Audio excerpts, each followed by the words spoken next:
세월이 참 빠른 것 같습니다. 벌써 9월 중순에 가을 느낌이 많이 납니다. 아직도 어려운 상황이지만 믿음 가운데 마음의 여유를 가지시고 모든 상황이 종료될 때까지 잘 이겨내시기를 바라고 또 기도합니다. 이제 다같이 찬송가 453장 예수 더 알기 원하는 찬양 드리면서 수요 예배 시작하겠습니다.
예배를 위해서 잠시 기도하겠습니다.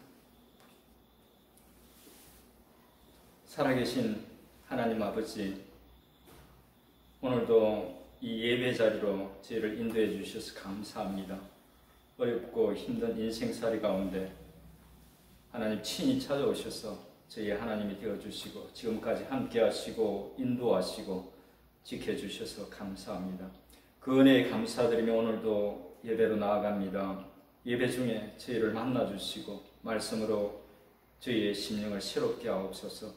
예배로 나아가면서 고백하옵기는 생명 주신 주님을 사랑하고 의지합니다. 함께 말씀을 나눌 때에 깨닫는 은혜를 주시고 깨달은 것만큼 살아낼 수 있는 능력도 겸하여 주옵소서. 예수님의 이름으로 기도드립니다. 아멘. 오늘 함께 나눌 말씀은 호세아서 6장 1절에서 10절 말씀입니다. 호세아 6장 1절에서 10절에 기록된 하나님의 말씀입니다. 제가 읽어 드리겠습니다. 오라, 우리가 여호와께로 돌아가자. 여호와께서 우리를 찢으셨으나 도로 낫게 하실 것이요 우리를 치셨으나 싸매어 주실 것이니라. 여호와께서 이틀 후에 우리를 살리시며 셋째 날에 우리를 일으키시리니 우리가 그의 앞에서 살리라.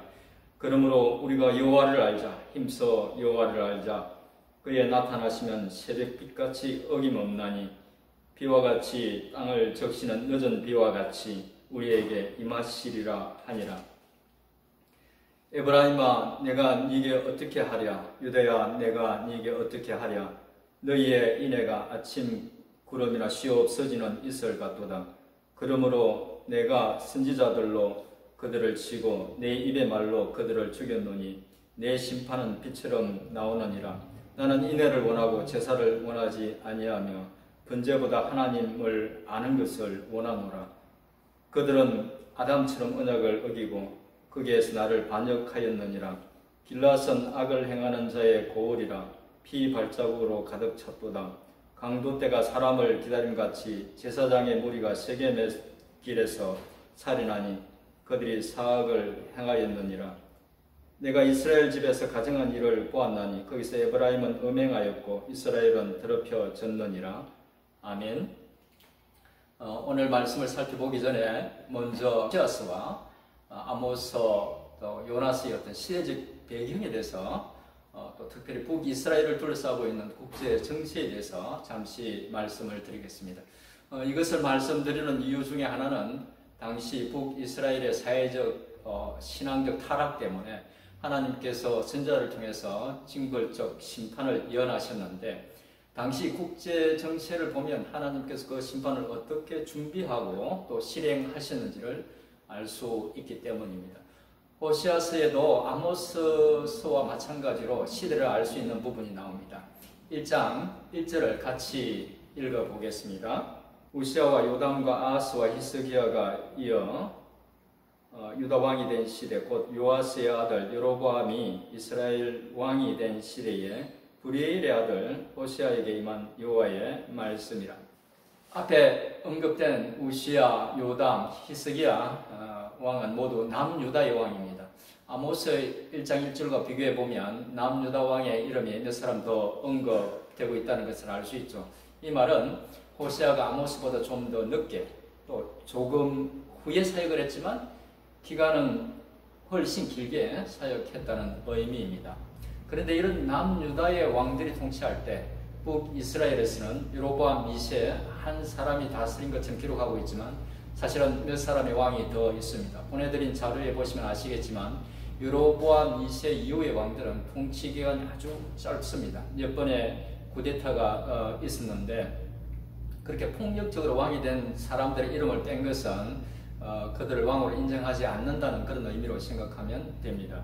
호세아 선지자가 활동할 무렵 북이스라엘은 아모스의 말씀을 나눌 때 설명했습니다만 정치적으로, 경제적으로, 사회적으로 상당한 번영기였습니다. 당시 북이스라엘은 군사력도 상당해서 여로보암 2세는 다메섹을 쳐서 솔로몬 왕이 정복했던 동북 쪽의 영토의 대부분을 되찾았습니다. 그렇게 번영을 누릴 수 있었던 이유는 당시 큰 제국 아시리아가 전염병과 같은 내부 문제와 남쪽과 북쪽에 있는 나라들로부터의 위협이 있어서 팔레스타인 쪽에 관심을 가질 수 없는 상황이었습니다. 또 당시 이집트는 국내 상황이 아주 혼란스럽기 때문에 이집트 역시 간섭할 여력이 없었습니다. 그래서 북이스라엘이 정치적으로 독립할 수 있었고 경제적으로도 풍요와 안정을 누릴 수 있었던 것입니다.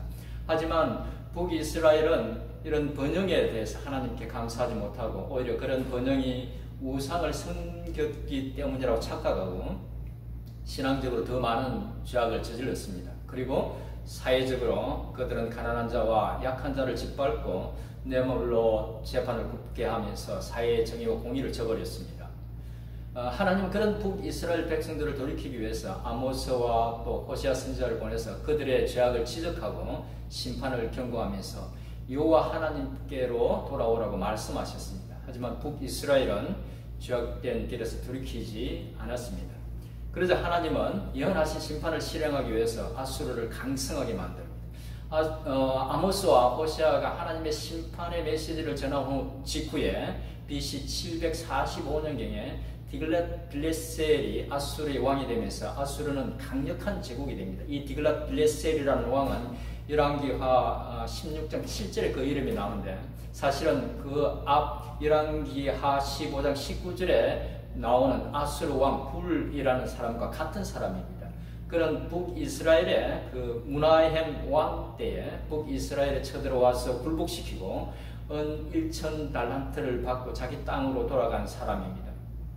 이후 남유다의 가장 악한 왕 중에 하나였던 아하스 왕 때에 아람 왕 러신과 이스라엘 왕 베가가 연합해서 예루살렘을 공격했는데, 아하스는 이 디글랏 빌레셀에게 여호와의 정과 왕궁 곳간에 있는 모든 은금을 모아서 그에게 바치고 구원을 요청합니다. 그 청을 듣고 디글랏 빌레셀이 북이스라엘을 공격해서 많은 사람을 포로로 잡아가고, 그때 아람 왕 러신을 죽이고 다메섹을 완전히 멸망시켜서 역사 속에서 없어지게 만듭니다.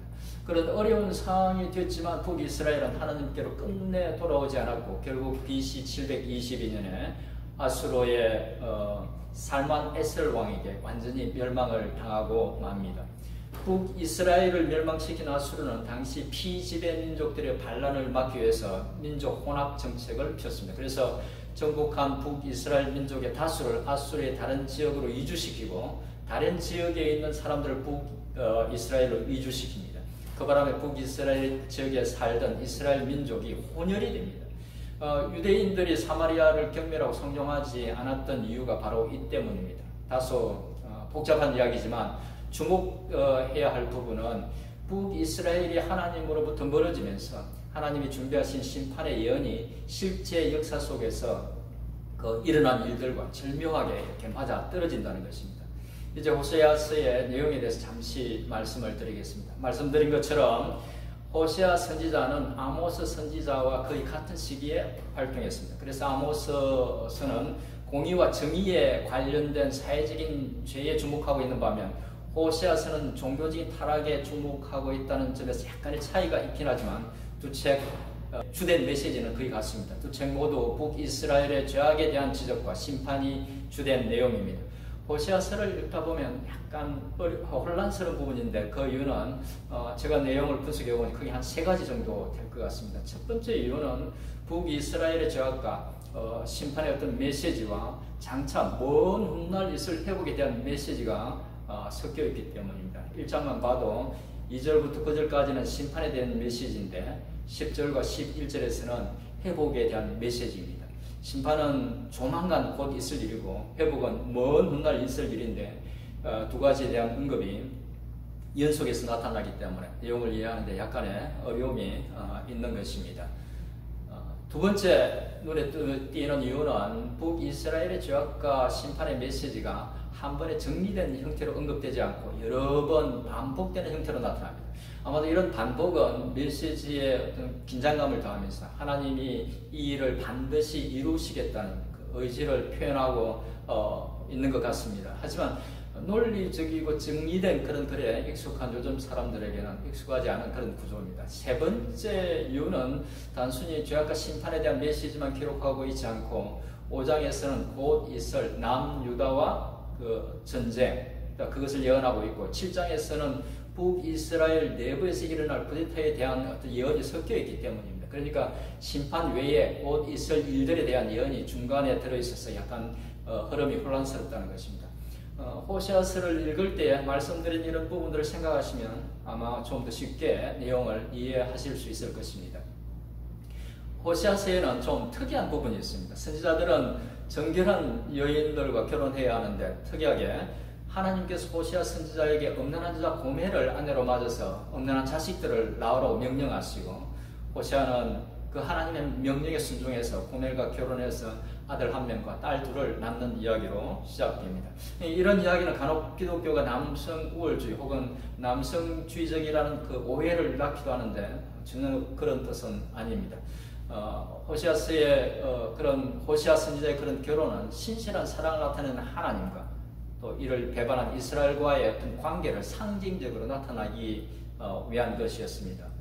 그리고 하나님께서 호시아 선지자에게 그 일을 시키신 또 다른 이유는 호시아가 그런 일을 경험함으로써 이스라엘 백성들로부터 배신당한 하나님의 마음에 더 큰 공감을 갖고 하나님의 메시지를 전하도록 하기 위한 것이었습니다. 이제 오늘 본문 말씀을 살펴보겠습니다.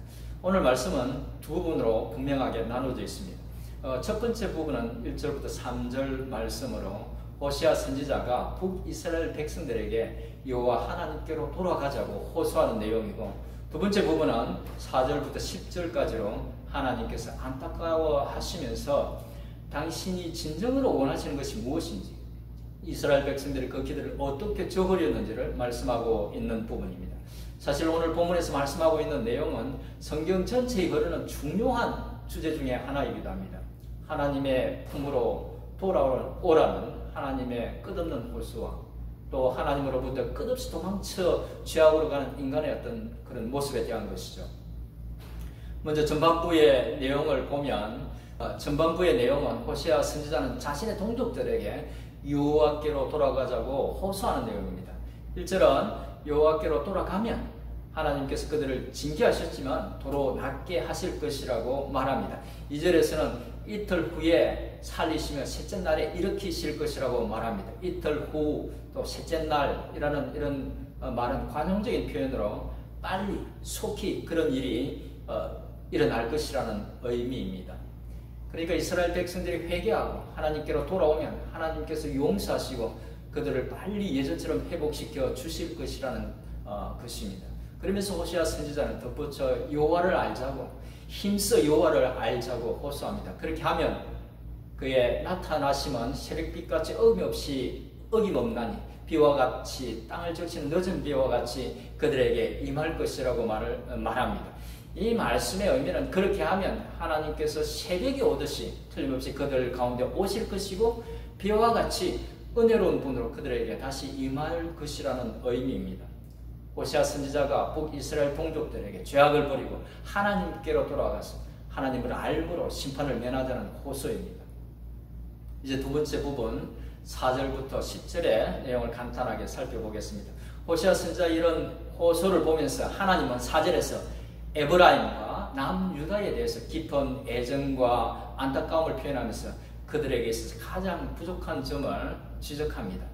그것은 그들의 인애가 아침 구름이나 이슬과 같다는 것입니다. 아침 구름이나 이슬은 금방 사라져버리는 것들입니다. 그들의 인애가 지속적이지 못하고 일시적이라는 것입니다. 5절은 그들이 하나님의 그 섬광과 같은 심판을 당하는 이유가 바로 그 때문이라는 것입니다. 그러면서 하나님께서 진정으로 기대하고 또 원하시는 것이 무엇인지를 6절에서 말씀합니다. 6절은 정말 중요한 말씀입니다. 같이 한번 읽어보겠습니다. 호시아서 6장 6절입니다. 나는 인애를 원하고 제사를 원하지 아니하며 번제보다 하나님 아는 것을 원하노라. 많이 본 익숙한 말씀이죠. 예수님이 마태복음에서 2번이나 인용한 말씀입니다. 하나님은 이 말씀을 통해서 당신이 원하시는 것은 제사가 아니라 인애며 번제가 아니라 당신을 알기를 원하신다고 말씀합니다. 종교적인 행위가 아니라 당신의 백성들에게 인애가 있기를 원하며 진정으로 당신을 알기를 원하신다는 것입니다. 이어서 하나님은 다시 그들이 언약을 어기고 죄악을 저질렀다는 것을 지적합니다. 8절, 9절에서 길르앗과 세겜에서 저지른 죄악을 언급하는데, 길르앗은 요단 동편에 있던 도시고 세겜은 요단 서편에 있던 도시입니다. 이 두 곳 모두 제사장들이 거주하던 곳이었습니다. 이 말씀의 의미는 백성들의 영적 지도자였던 제사장들도 타락해서 아주 많은 악행을 저질렀다는 것입니다. 10절의 말씀은 그래서 온 이스라엘이 신앙적으로 타락해 버렸다는 것입니다.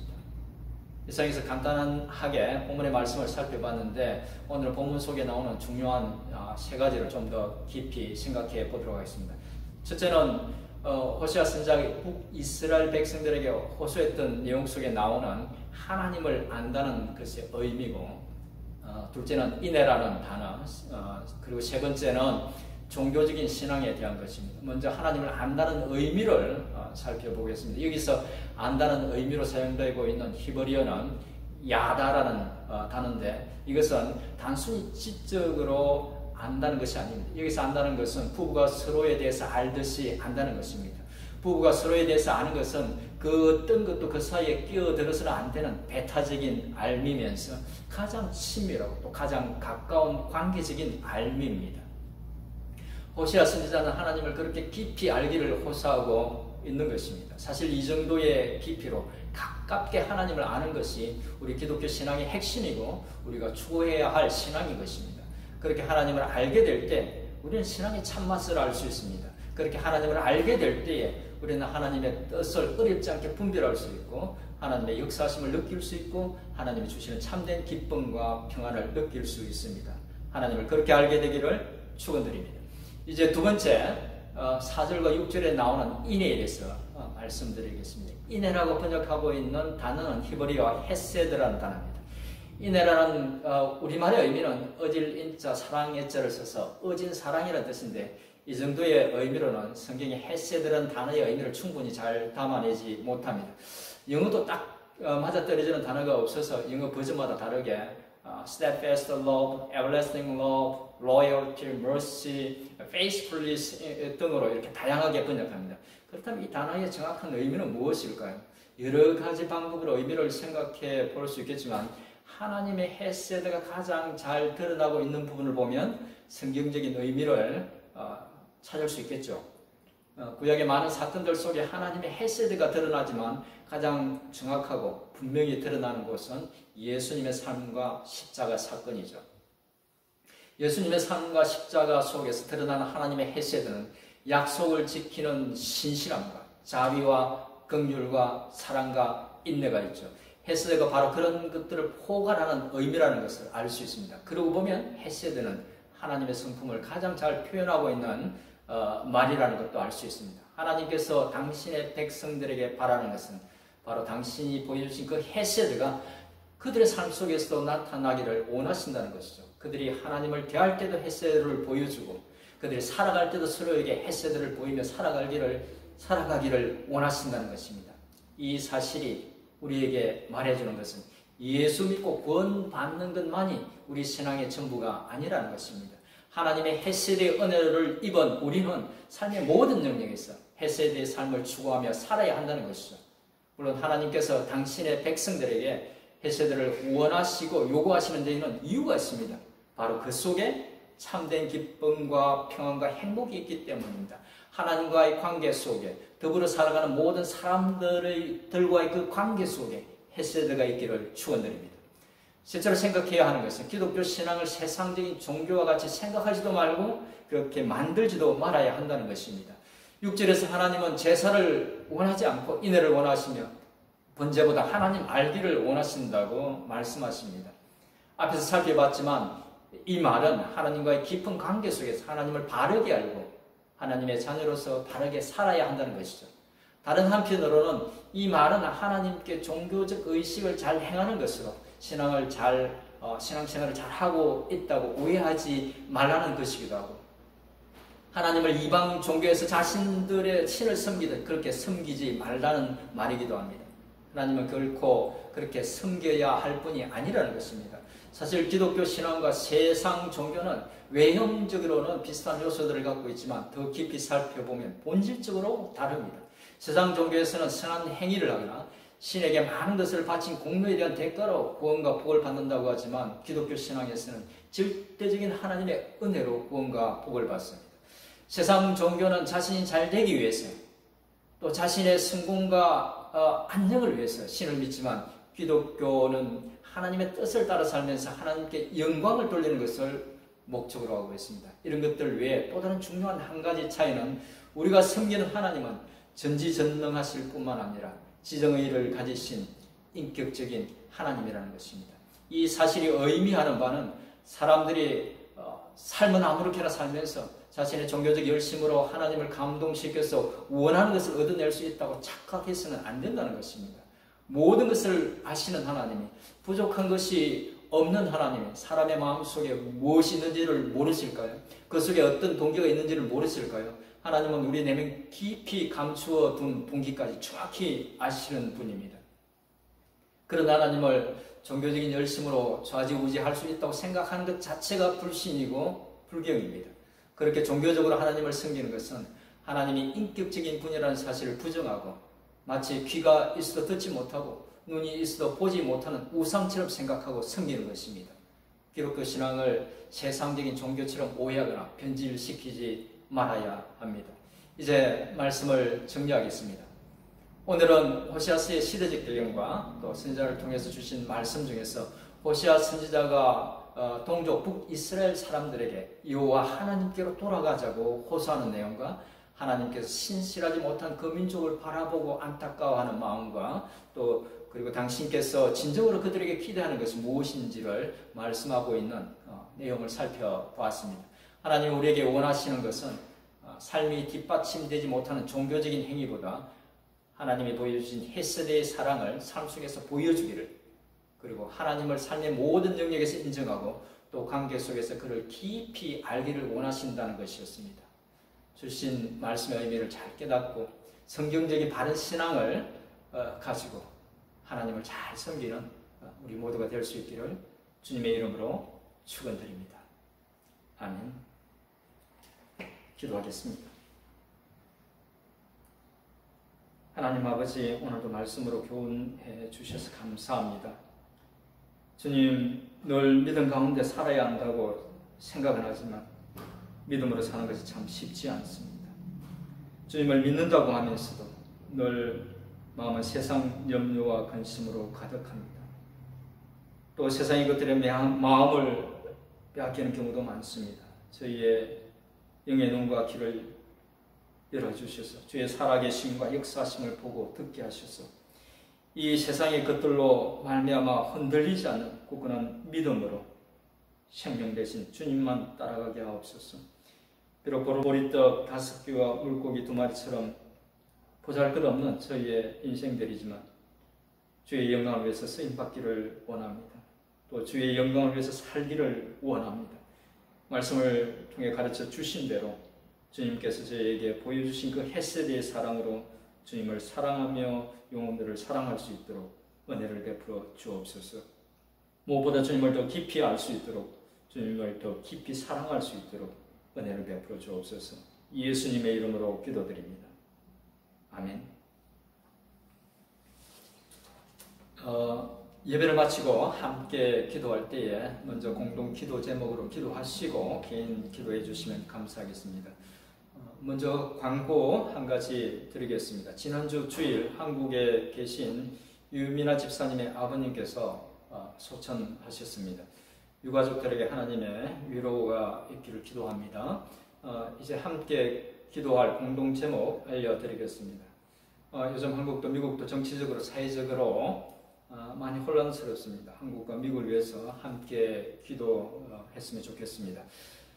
이 코로나 바이러스 사태가 빨리 끝나서 모든 상황이 정상적으로 될 수 있도록 기도해 주시기 바랍니다.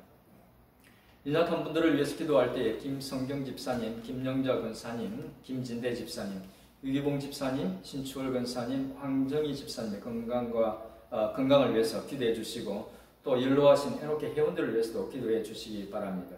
산모들을 위해서 기도하실 때에 김원지 집사님, 제갈금화 집사님의 건강과 순산을 위해서도 기도해 주시기 바랍니다.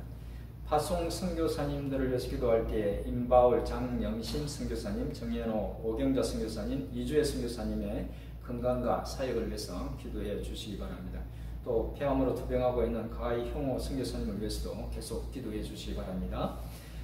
그리고 주일 예배와 수요 예배, 담임 목사님이 진행하시는 데일리 바이트, 또 여성부에서 하는 성경 쓰기와 감사 쓰기를 위해서도 기도해 주시기 바랍니다. 함께 기도하겠습니다.